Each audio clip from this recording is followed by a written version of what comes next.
Ну и заканчиваем Да. инструктаж Заканчиваем предполетный и начинаем второй час. Да, начинаем второй час. Долгожданный гость у нас сегодня, как мы вам и обещали, Валерий Александрович Махов пришел к нам, заведующий лор-отделением Мурманского многопрофильного центра имени Пирогова. И скажу честно, что есть в этом эфире элемент, даже не знаю чего, очень личного чего-то, потому что, ну, все вы понимаете, что у радиоведущих лор-врач — это самый главный врач. Добрая половина большого радио нежно любит Валерия Александровича как прям спасителя.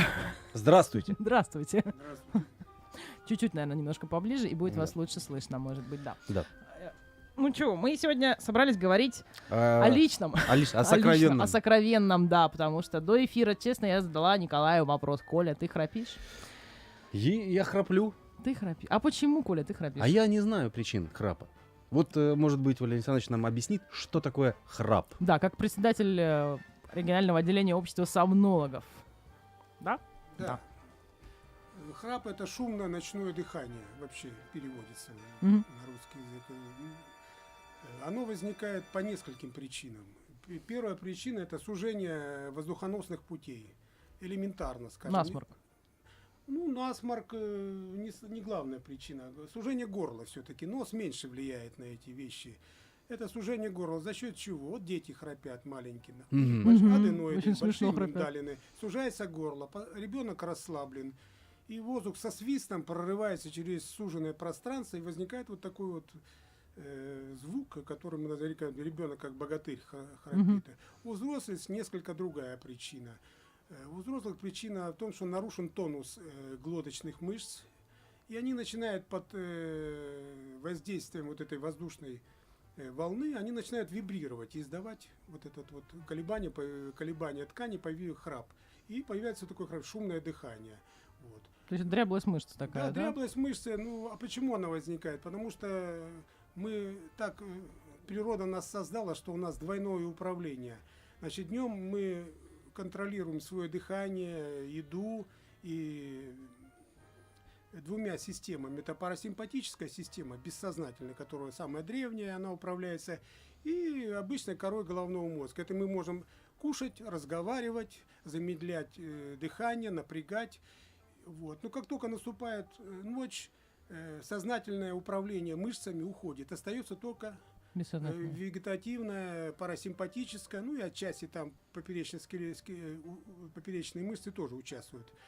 Вот. И человек начинает, оказывается, что это недостаточная иннервация, и человек начинает храпеть. Поэтому ночь это для любого человека это испытание.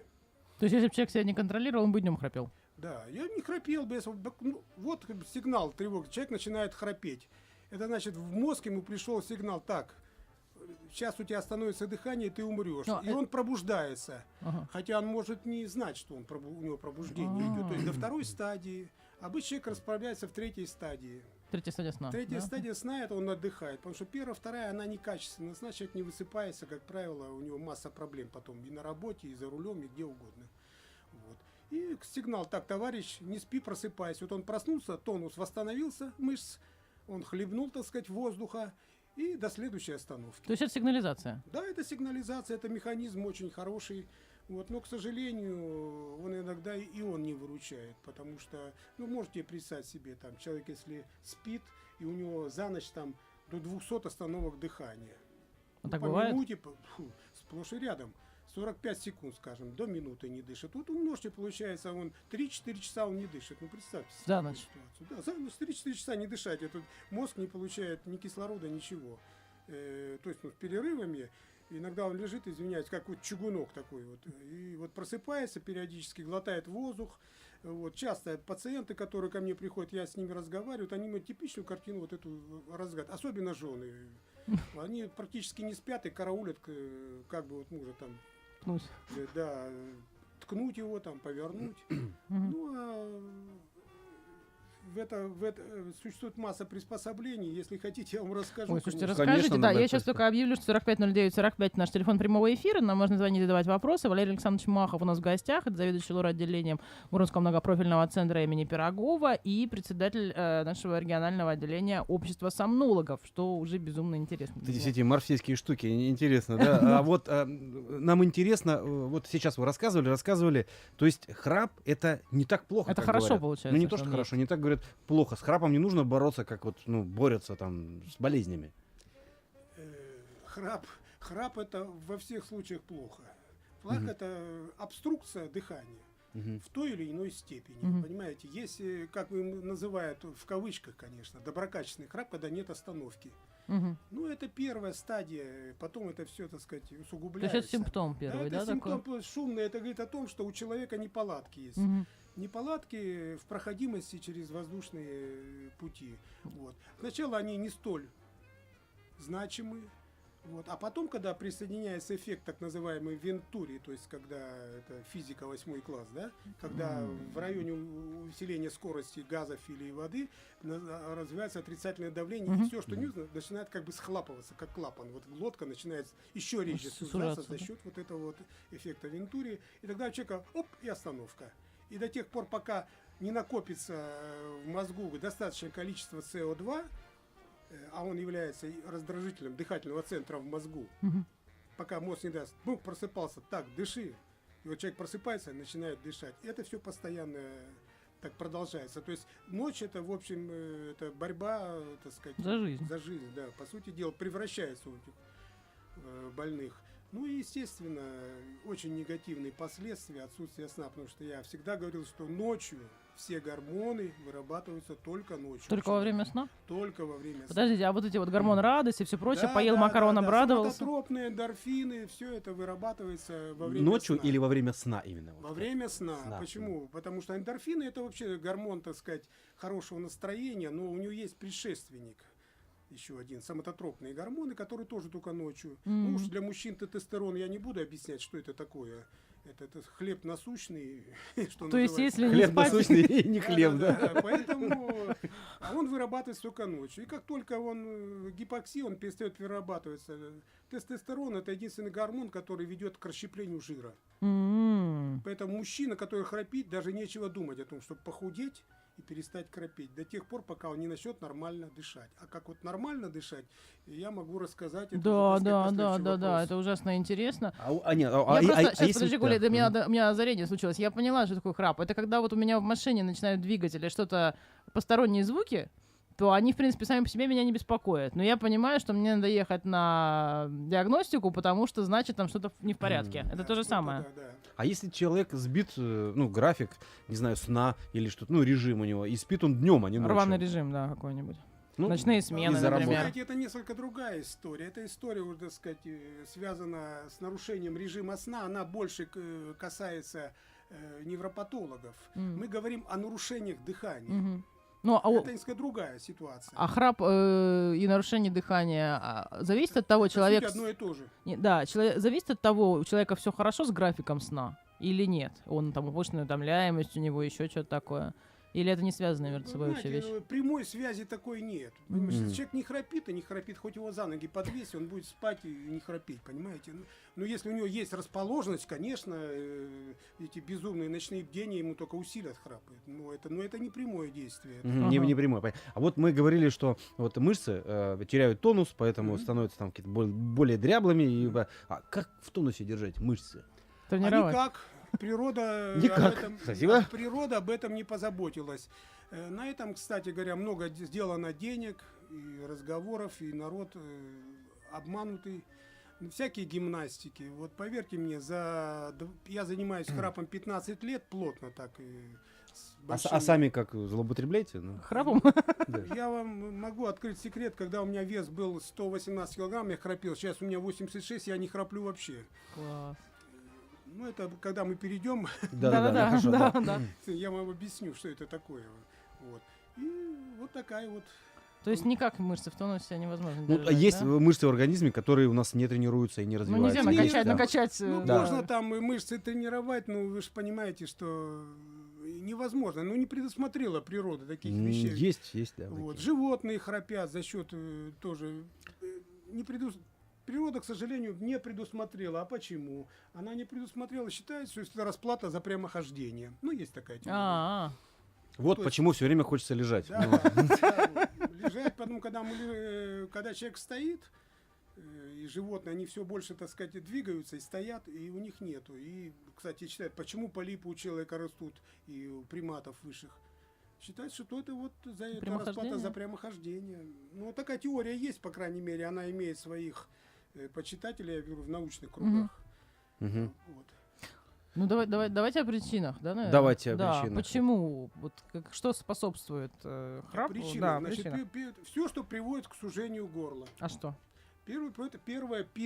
Наперво, это, конечно, мы не будем брать патологию, там, когда человек переносит цереброваскулярные, там, какие-то инсульты и прочее, Мгм. прочее. Первое, надо сказать, что есть периферическое нарушение дыхания, то есть вот обструктивное. То есть вот, да не дает человеку сужать, Мгм. не дышит. Или дышит со свистом. Или дышит еще с эффектом схлопывания, то есть вот с эффектом Вентури, когда остановка происходит Мгм. полностью. А есть еще центральное. Допустим, человек, это неврологически больные, перенесенный инсульт, там, где поражены центральные, так сказать, центры, которые управляют мышцами дыхания. Мгм. Вот. А есть смешанные и то, и другое. Например, потому что люди пожилые, страдающие какой-то цереброваскулярной патологией, и плюс у него еще и, скажем, ожирение есть, да, нарушен метаболизм, так называемый метаболический синдром. Вот и получается усиление в 2 раза. А человек с центральным нарушением апноэ, так называемое дыхание, бывает там Чейна-Стокса, когда человек просто не дышит, за счет управления центрального центра дыхания нарушен. То есть дело в мозге, Да, а да, не в в мозге, мышцах. да. Но, то есть он не дышит, и все, и мышцы не работают. А периферическое, когда человек вот мышцы у него работают, грудная клетка ходит, а дыхания нет, потому что клапан. А почему они... Что, почему они? Это 2 различные вещи, и лечатся они По-разному. по-разному. По-разному. Да. Вот. Ага. Значит, здесь недостаточность дыхательного центра, самого Мгм, в центре, а мгм. здесь просто периферическое, банально, как говорит сейчас молодежь, тупо схлопнулся клапан и все. А какие условия нашей жизни способствуют тому развитию той или другой патологии? Во-первых, это анатомические особенности. Вот человек родился, а у него ретрогнатия, челюсть назад отъехала, да, и вот он когда спит, у него происходит сужение горла. То есть это строение Да, анатомическое, строение врожденное. анатомическое. Вот. Ну, в данной ситуации там очень послушаешь передачи, конечно, они просто веселят. Одевайте капу. Какую капу? Как у хоккеистов? Как боксеры, хоккеисты, которые выдвигают челюсть. Есть Мгм. такая лечебная капа. Ну, вот А как она может ни запасть? одного человека в мире я не видел, чтобы он с этой капой просто спал. Ну да, То есть ужасно. мне один пациент рассказывал, что я, говорит, сплю, но я, говорит, контролирую. себя. Подавиться Но это же уже не можно. сон. Ну, как-то. Проглотить. Ну да, ее как-то, она же выпадет и... Нет, это инородное тело. Либо там всякие соски, присоски.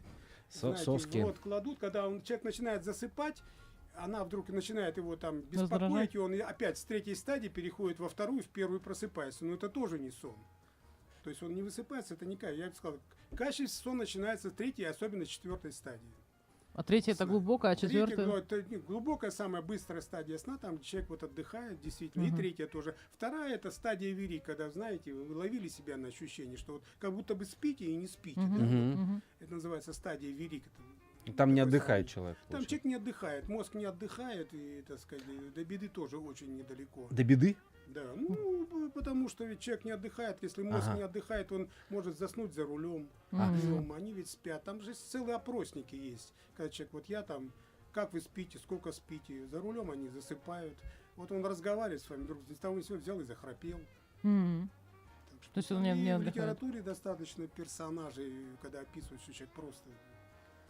Вот давайте рекламку послушаем и продолжим. 450945, телефон прямого эфира. Продолжаем разговор. Это тема дня. В гостях у нас Валерий Александрович Махов, заведующий лор-отделением Мурманского многопрофильного центра имени Пирогова. Говорим мы о храпе, о сне и о всяких ужасно интересных вещах. И у Николая созрел вопрос. Да, созрел вопрос, который, скорее всего, мучает даже многих мужчин и женщин. Почему нет? Почему Ну, человек начинает, ну, даже если который не храпел, начинает храпеть после того, как злоупотребит алкоголем? Тут зависимость очень простая. Кстати, не все, кто выпил, храпят. Ну, У не кого-то- все, ну, у кого есть большинство, может быть, предрасположенность. там. Ну, представьте, человек перепил водки, произошла интоксикация, так сказать. Отравился. Да, мышцы, сигнал стал еще хуже к мышцам. Ну, Мгм. был такой, скажем, 7-8, да, а ты еще выпил, произошла интоксикация, и ухудшилась проводимость к мышечным волокнам, которые подтягивают мягкое небо во время дыхания. Ну, и вот он начинает храпеть, хотя никогда, скажем, и не храпел. Вот есть люди, которые вот храпят только после употребления алкоголя. Еще тут есть такие, там, которые пьют на ночь снотворное, Мгм. тоже понижает тонус мышцы.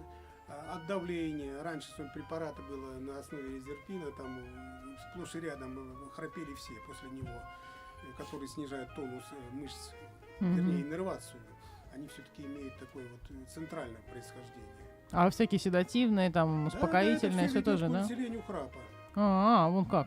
А курение То же самое. влияет? Все, что ухудшает кровоснабжение, а никотин, он приводит к спазму периферического кровообращения, все это ухудшает проводимость и динамику сигналов к мышцам дыхательным глотки. А вот у меня вопрос такой, мы от храпа сейчас, а то я забуду, немножко отойдем. Вот мы про сон говорили. Если человеку снится сон, это хорошо или плохо? Это нормально.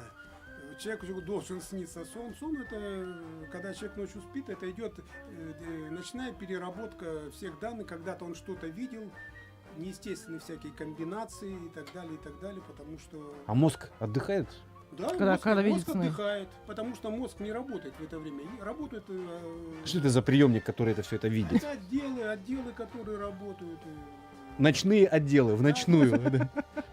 Мозг как бы производит ревизию своих оперативных запасов и так сказать, Перезагрузка системы перетасовывает. Да, происходит. есть откуда всплывают совершенно жуткие и непонятные комбинации, в которые Мгм. вот в Да-да-да. жизни вы в холодном поту просыпаешься. Ну да. Черно-белые, цветные разные там. Ну да, чего это все зависит уже, так сказать, Женщины от на боевых силы. слонах.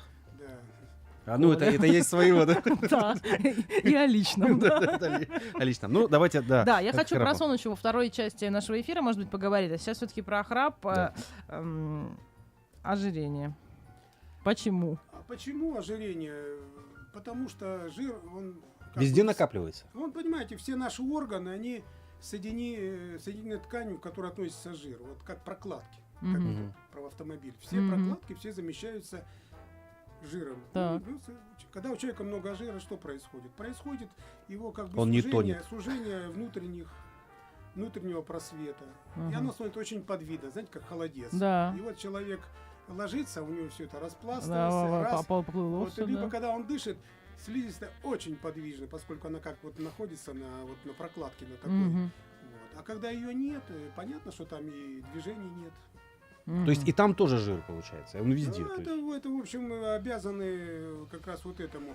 Ну, еще с учетом того, что пониженная иннервация, это все очень даже усиливается. То есть если похудеть, можно избавиться. Ну, Да, если я нет сразу других скажу, патологий. что, значит, минус 10% веса, это минус 15-20% храпа. О, Давайте про термин. Вот что такое иннервация?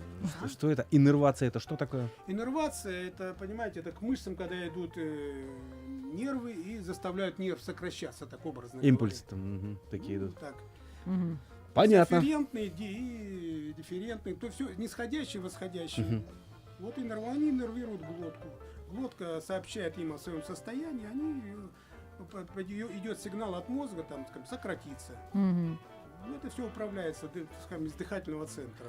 А почему, если перевернуть храпящего человека на Вот, другой да. бок, да, он перестает храпеть на некоторое время? Очень просто все, ведь когда мы лежим на спине, у нас мягкое небо приближается к корню языка. Ага.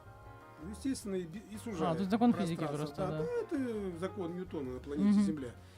Как только вы перевернулись на бок или вперед, значит, небо откатилось немного от языка, и дырка стала побольше, А, так образно ну скажем. да. Вот Мгм. Это это механический вся, да. процесс. Нет, ну, такой. есть талантливые люди, которые и на боку могут. Нет, когда уже там, понимаете, когда тонуса вообще нет, и когда уже я говорил об этом эффекте Вентури, когда он начинает дышать его, он начинает и на боку, и на спине храпеть, и причем остановка дыхания, это когда действительно очень Всё уже узкое плохо, очень. пространство, очень узкое. Ну, можете себе представить, пространство узкое, А мозг-то, он спит и не контролируется. Вот ему показано 700 миллилитров воздуха прокачать через такой объем.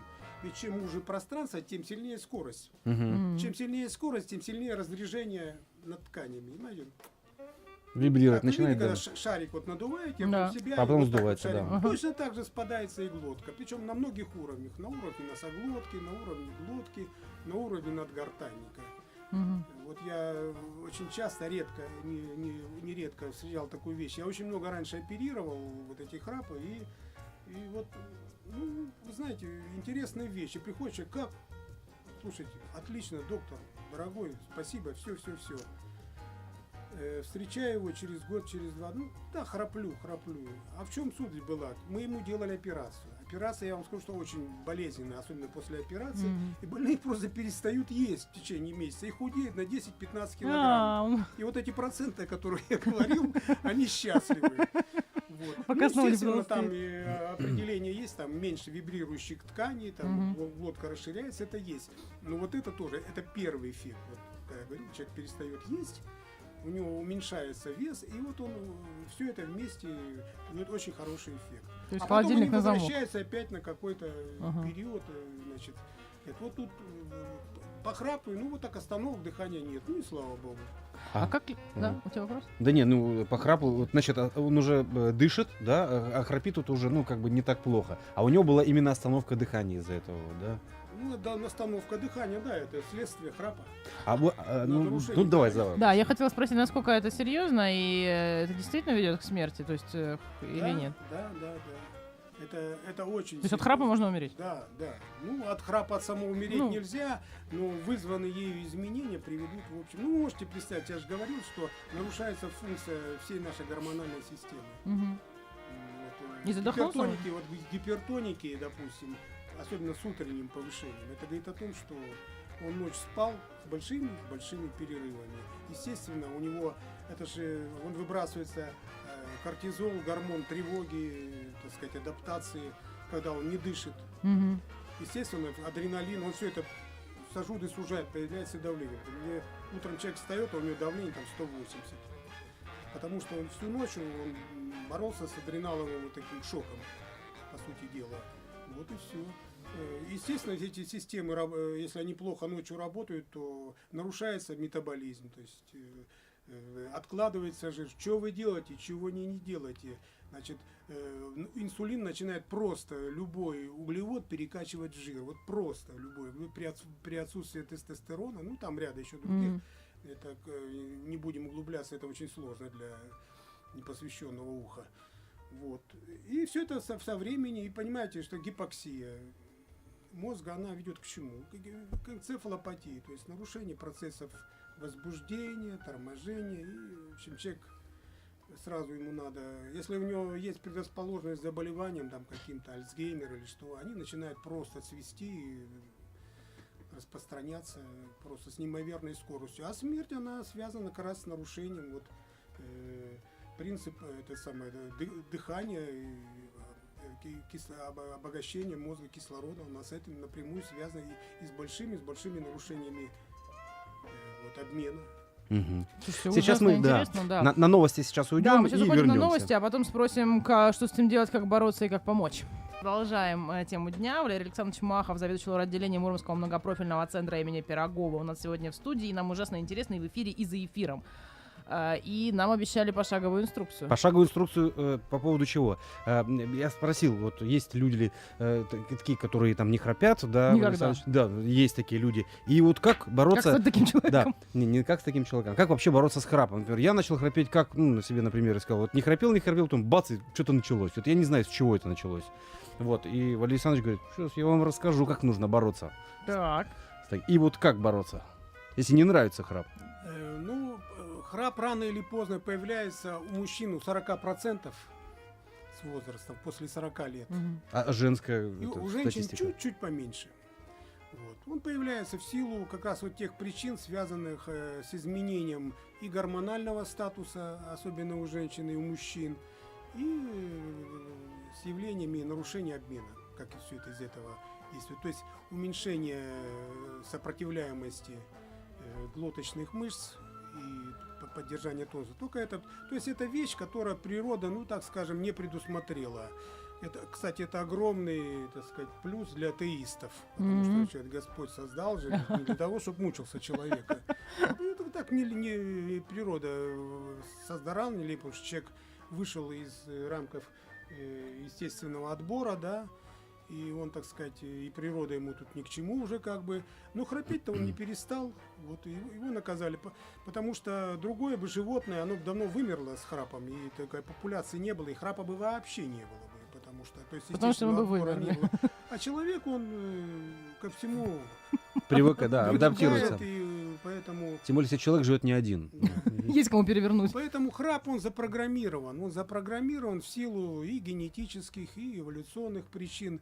И поэтому, когда появляется храп, не надо там делать. Надо просто смотреть, как воздействовать на него. Вот. Первое, человек начинает храпеть. Первому кто сообщает? Окружающие. Говорят, ну ты там ночью даешь, там храпишь. Еще речь не идет об остановках дыхания и так далее, и так далее. Значит, тут надо первое, что это, еще раз повторяю, может это будет дико, но не идите, кому попало, идите, найдите хорошего лор-врача.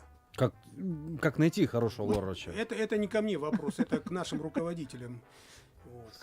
Хороший лор-врач не знает, где найти хорошего лор-врача. Оптимизацией с утра до вечера. Ну да. Да, лоров-то нигде нет. Вот, понятно. Ну, тут вы сами ответили на этот вопрос. Найдите хорошего лор-врача, который правильно оценит, если у вас есть уже нарушение дыхания в силу каких-то причин, скажем, увеличение лимфоидной ткани на глотке, миндалин на глотке, все, что сужает.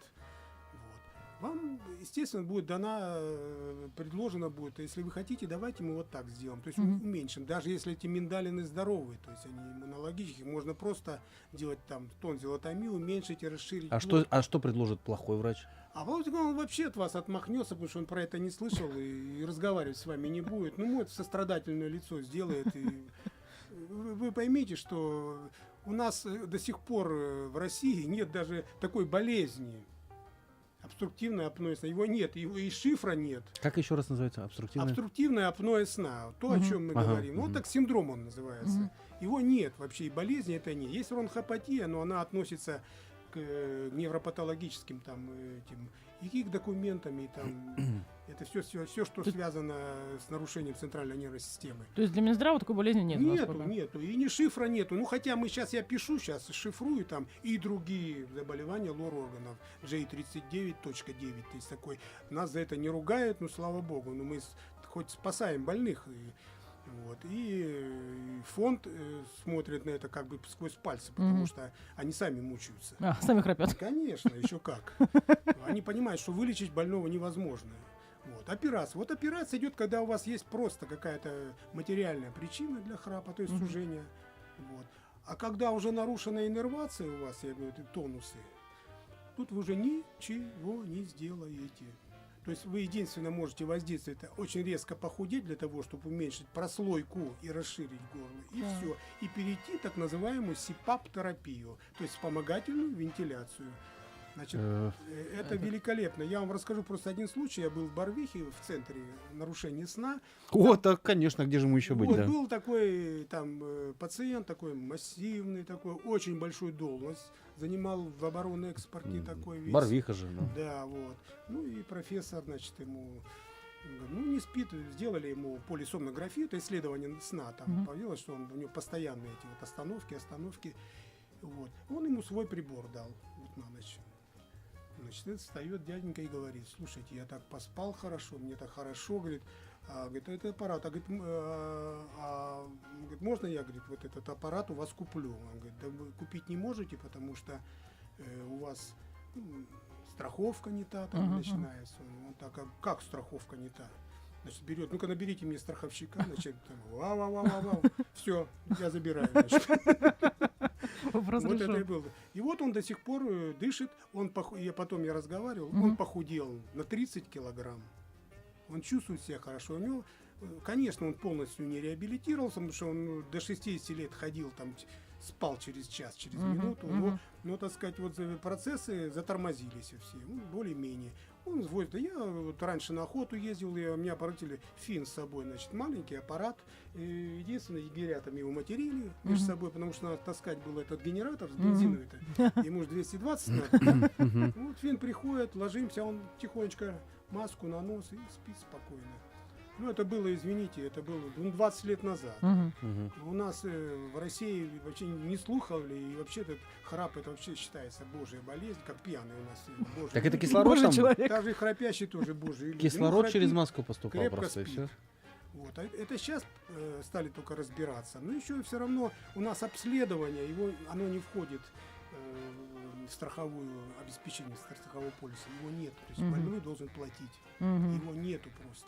Мгм. То, что мы вот у себя в больнице делаем, мы делаем это бесплатно, и только, сказать, в силу того, что надо развивать эту тему, все равно, если мы не будем развивать, он скажет, опять, а что денег захотели. Мгм. Ну, Мгм. достаточно уже и так на медиков-то наездов. Ну да. А аппарат-то что делает сам? Вот что? Он просто Аппарат, он кислород просто качает и насильно, все? он не дает схлопываться, расширяет за счет давления. Мгм. Давление Он кислорода, да? расширяет пути, он создает давление повышенное в воздухоносных путях, и оно, эффект Вентури не Маска и все? Да, масочка там есть носовая, рота носовая. Ну, вы понимаете, чем сильнее давление, тем больше дискомфорт. И вот тут лор-врач поможет. То есть, Настроить, да. если у него плохо Мгм. дышит нос, кривая перегородка, значит, он ее исправит для того, чтобы сопротивление воздуху было меньше. В глотке там, допустим, какой-нибудь гипертрофический процесс, там увеличен корень языка, язычная миндалина, он тоже это может воздействовать все. И сопротивление воздуха падает. А сопротивление воздуха падает, значит, струя вот это не усиливается. Струя не усиливается, значит, присасывающий эффект падает. И человек начинает меньше храпеть. Вот в этом. Да и практически не храпит, он под давлением Мгм. находится. Вот. Я что могу сказать, что у нас нету системы стройной и ни одного аппарата, хотя аппарат, он по идеологии, по сложности в несколько раз проще, чем мобильный телефон. Вот. Ну, вся там То есть его логики производстве- никакой. Сейчас и производят все, кому не лень. Начиная от Израиля, Германии и даже Филиппин, и ну уж Китай, само собой. Вот, и в Америке, Но не Россия. и все. Но не Россия. Мы не производим это. Почему? Да я удивляюсь. Почему? Хотя у нас технологии космические.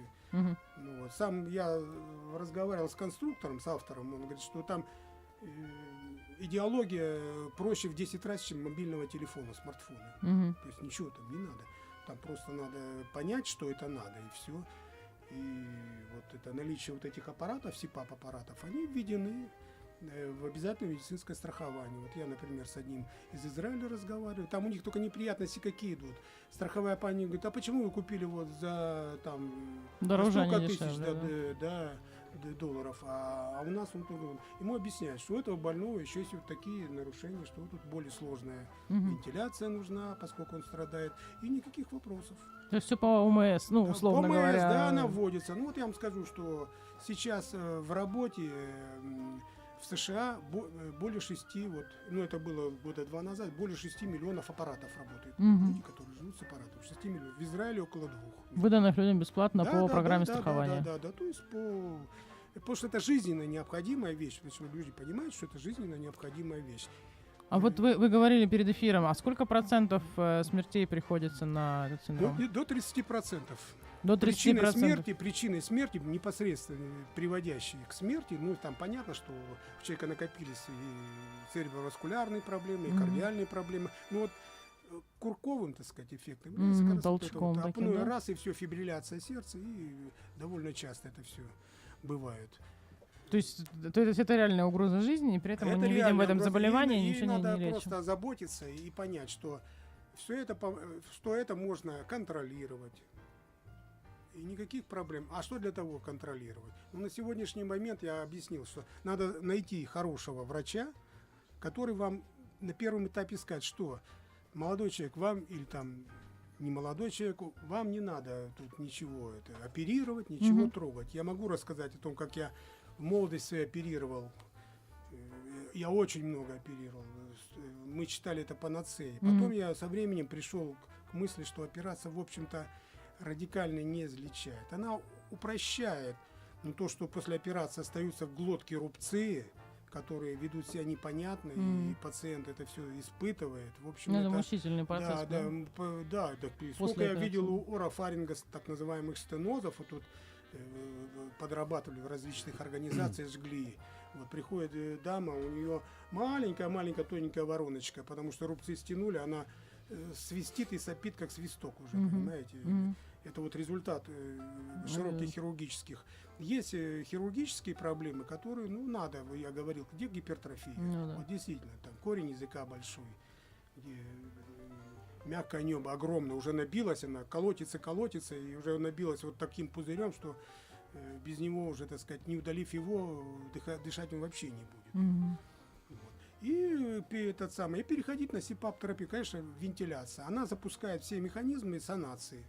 Вот. То есть начинаются гормоны ночью выделяться, падает давление, улучшается состояние, улучшается метаболизм, человек начинает худеть. А само худение приводит к уменьшению как раз вот этого эффекта. Динамической непроходимости воздуха. Вот и в этом все и заключается. А вот я пропустил тут, вы про цену не говорили, сколько стоят эти аппараты? Я вам скажу, начиная от китайских аналогов, там 20-30 тысяч. Но китайские аналоги там очень такая вонючая пластмасса, вот, и они, так сказать, механическую, это саму надо, вы же не просыпаетесь ночью, там надо настраивать.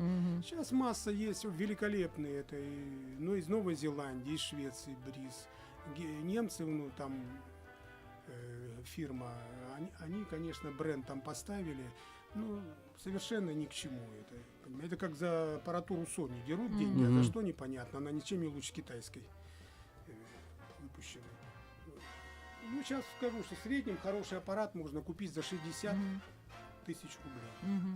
То есть инструкция есть. Но они сертифицированы на рынке, да? То есть они да, они в интернете, они все предложено. Можно купить себе точно такой же аппарат, ну, за 100 тысяч. Ну, да. У которого великолепный бренд, и люди, которые продвигают, они на этом живут.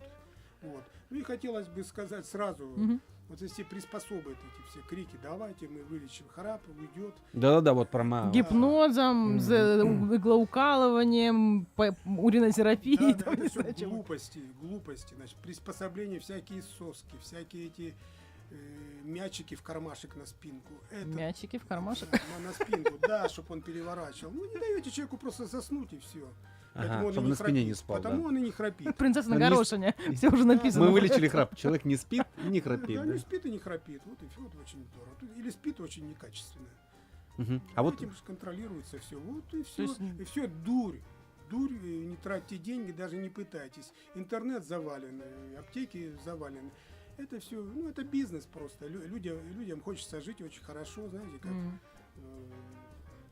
как про Буратино, да, в стране дураков. Ну, заройте ваши денежки, и там дальше будет видно. А вот у меня вопрос такой, вот про перегородки говорили, про искривленные. Вот если у человека она из детства искривлена, человек не храпел, потом начал храпеть, это из-за перегородки или из-за чего-то другого? Или из-за того, что он потолстел, например. Вы знаете, с детства хватало ему кислорода. Перегородка вносит свою лепту. Но это не основное. Причина, основная причина, я говорил, это нарушение тонуса и глоточные сужения, там, жировые отложения и так далее. Хотя перегородка вносит свой. Ну, можете представить, что если у человека плохо проходит через нос, естественно, скорость и так увеличивается. И там-то уже дыхание узкое. Но перегородку, да, поэтому, когда к нам приходят пациенты, я всегда смотрю, если я вижу, что есть нарушение дыхания, я всегда оперирую перегородку. Вы знаете, что я в день делаю по 3-4 перегородки каждый день. Каждый день я оперирую, я с операционной не выхожу. Да. Как раз люди с нарушением. К чему приводит перегородка? Она как раз к таким вещам приходит, что он переходит пациент на смешанное дыхание. А как он переходит на смешанное дыхание? Ему не хватает носом, он открывает рот. И как только он рот открыл, комплекс челюстной язычный отъехал и пошло. И вот он храпит. Как только у него начинает работать хороший нос, то есть мы добиваемся хорошего ночного дыхания. Причин там много. Перегородка одна из причин. Там в основном это заболевания слизистой. Гипертрофические там могут быть, так сказать, утолщения слизистой, могут быть полипы маленькие, все что угодно. Все, что ведет к увеличению сопротивления. Поэтому, когда мы видим, что есть очень плохо человек дышит носом, это первое, с чего надо начинать. Слушайте, ужасно интересно. У нас еще буквально 5 минут остается. Я хочу спросить, что нужно, вот отвлекаясь от храпа, чтобы хорошо выспаться? Чтобы хорошо выспаться. Да. Ну, вопрос, понимаете, если вы храпите, то вы не выспитесь. Ну, если не храпим. А если не храпите, то ничего, если вы правильный режим, если у вас есть, если вы днем не спите, то есть у вас накапливается усталость, то вы спите, извиняюсь, как убитые. Мгм. Ну, если у вас какие-то нарушенные процессы динамические в мозгу, бессонница, СМИ, ну, это уже надо идти Это к уже- невропатологам, Мгм. и это не моя тема, я не хочу туда даже лезть. А мы говорим о периферическом нарушении дыхания, то есть то, что не дает нам дышать нормально ночью. Вы просто рассказывали про эти стадии сна, и мне интересно, они зависят как-то от интервала, от времени, когда говорят, что там до полуночи лег спать, хорошо выспался, а после полуночи уже плохо выспался, Ну, там и так понимаете, далее. там теорий-то очень много. Если человек должен выработать режим, если он ложится в одно и то же время, Мгм. как правило, у него хороший устоявшийся сон, и у него нет никакой патологии со стороны центральной нервной системы. Ну, представьте себе, если человек страдает какими-то нарушениями, то же конечно, самое, да. ну как он будет спать? Он будет тогда таблетки вгонять себя в дальнейший вот этот ступор, Мгм. никакого там, это в путь в никуда. Вот, и говорят, что хорошо вот пройтись, там, подышать воздухом, то есть успокоиться там, чтобы, ну, вызвать нормальное состояние, то есть никакого стресса, никогда, и когда вы волнуетесь, вот пришли, что-то случилось, и вы ночью не спите, ворочаетесь, это ж понятно все. Мгм. Поэтому надо научиться себя разряжать, так человек сделал, откатился, знаете, да пошли они тихонечко так про себя, настроить себя, немножечко, может быть, себя пожалеть и сказать, все прекрасно, все хорошо. Ну, это не всякий человек это может. Это довольно, так сказать, очень явление-то не очень часто распространенное. Таким все-таки лучше иметь дело с психологами, Мгм. которые найдут причину его ночных там фобий, страхов и прочее, все, что мешает просто засыпать. То есть залог удачного дня — это у нас хороший сон. Да, конечно. Если человек выспался, он, во-первых, трудоспособность его великолепная, максимальная. А если он ночью не спал, храпел, просыпался, ну, знаете... Даже еда меньше, да? Да, да, вносит? да, там, да. Ну, еда, да. Но без еды мы просто не можем, да. Это энергия. Без еды Да. мы не можем, да. Так что единственная сейчас задача у нас стоит перед... Вот сейчас я еду через неделю на отчетно-выборное собрание в Москву вот как раз по нашим сомнологии. Вот. Ну и как-то мы, наверное, будем со временем, если нам какой-нибудь начальник не прикроет нашу деятельность, то есть интерес мой личный и моих коллег к этой проблеме, то мы, наверное, что-нибудь придумаем в плане того, что мы можем давать даже на прокат вот эти аппараты. Значит, не надо покупать. Мгм. Ну да. Попробуйте, да, вот попробуйте, попробуйте, но помогу. я уверен, да. что вы потом Да. его не отдадите. Мгм. Ну да, это же может быть временным каким-то, да? Конечно. Вот, Да, Как Ну, костыли это человеку нет, нужны на определенный Такая период. служба существует в Москве, сплошь уже рядом, в Санкт-Петербурге, в Челябинске, я знаю. Там. Ну это хорошее начинание. Зачем? Никто не Ну, должен вам, естественно, как говорится, понятно, обрезать что крылья. Этот процесс, он не финансируется, Мгм. и там пациент все равно должен что-то как-то Ну да. гасить, потому что такое не законодательство у нас. существует. Там мы можем договориться с фирмой, фирма нам может, скажем, дать нам каникулы, Мгм. там на месяц, на 2, на 3 Ну да. платежные, мы возьмем эти аппараты, а потом Потом всё плати, равно, дорогой да, товарищ, возвращаться, тут без всякого. Вот. Ну и обследование надо, конечно, проходить. У нас мы не можем... Это скрининги, это возможно. Просто достаточно пульсоксиметр одеть, на ночь он запишет у вас, какая сатурация, то есть насыщение крови кислородом, какие периоды. И этого достаточно поставить диагноз вот, обструктивного апноэ сна. Достаточно. А потом уже детально можно делать и кардиореспираторные вот эти тренды уже. Но это надо, чтобы больной спал при вас, там, отдыхал, а вы потом расшифровывали это все. Это уже другой шаг.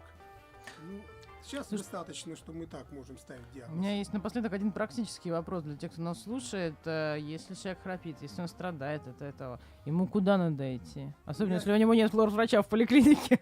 Вы знаете, я не обязательно найти хорошего врача, который в этом разбирается. Немножко. Мгм. Не надо много, немножко. Тут почему храпите? Нормальный, если он заинтересован врач, он возьмет откроет книги, учебники, так сказать, и руководство, и он найдет. И Мгм.